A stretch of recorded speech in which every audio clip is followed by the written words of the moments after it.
মৌলভীবাজারে চা বোর্ড পরিচালিত বিলাসছড়া চা বাগানে পাহাড়ি নদী বিলাসছড়ার উপরে কোনো ব্রিজ না থাকায় ছড়ার ওপর পাড়ের মানুষ রয়েছেন চরম দুর্ভোগে।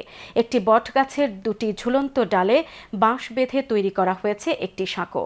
নদীতে স্রোত বাড়লে এটিও ভাসিয়ে নিয়ে যায়, তখন পারাপারের সুযোগ থাকে না। স্থানীয়দের দাবি এখানে একটি ব্রিজ নির্মাণের। মৌলভীবাজার প্রতিনিধি বিকুল চক্রবর্তীর তথ্য ও ছবিতে দেখুন ডেস্ক রিপোর্ট।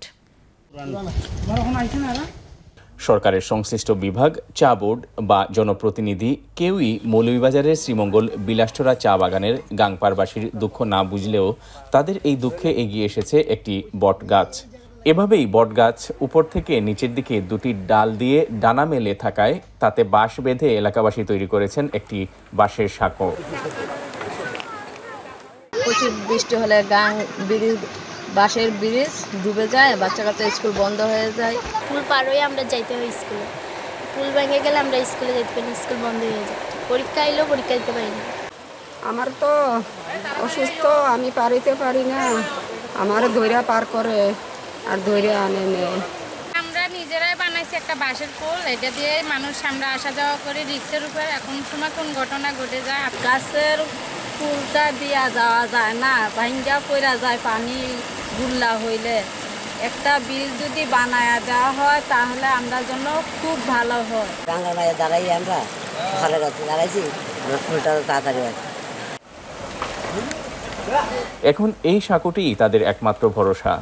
পাহাড়ি স্রোতে তা ভেসে গেলে নতুন করে আবার তৈরি না করা পর্যন্ত তাদের পারাপারের সুযোগ থাকে না।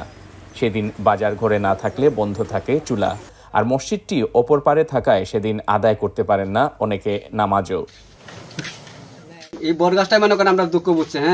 আমরা এই বটগাছটা মনে করেন দিয়ে যাতায়াত করতেছি, আমরা স্কুলের ছাত্র মনে করেন যাইতেছে, মানে পরীক্ষাও মিষ্টি হয়ে যাচ্ছে, পরীক্ষা দিতে পারে নাই। আবার অনেক মনে করেন রুগী টুগি নিয়ে যেতে পারি না, এটা মনে করেন আমরা অনেকের দুঃখ কষ্ট। এর আগে বিলাসছড়ার নিচ দিয়ে একটি রাস্তা করে দিলেও যখন পানি কম থাকতো তখন ওই রাস্তা দিয়ে পার হওয়া যেত, কিন্তু এখন সেটাও ভেঙে গেছে। বহুত আগে এই বিলাসছড়া গাঙ্গের উপর একটি রাস্তা করে দেওয়া হয়েছিল, আরসি ঝালের রাস্তা, যা ইতিমধ্যে ছড়ার উপর ভেঙে যাওয়ায় তারা বিকল্পভাবে একটি সাঁকো করেছে। ঝড় তুফান হলে তখন তারা ওই রাস্তাতে যেতে পারে না, তখন সাঁকুতে যেতে হয়। অতিবৃষ্টি হলে ছড়াটিও ভেঙে যায় এবং সাঁকুটাও ভেঙে যায়, তখন যাতায়াত তাদের অনেক কষ্ট হয়।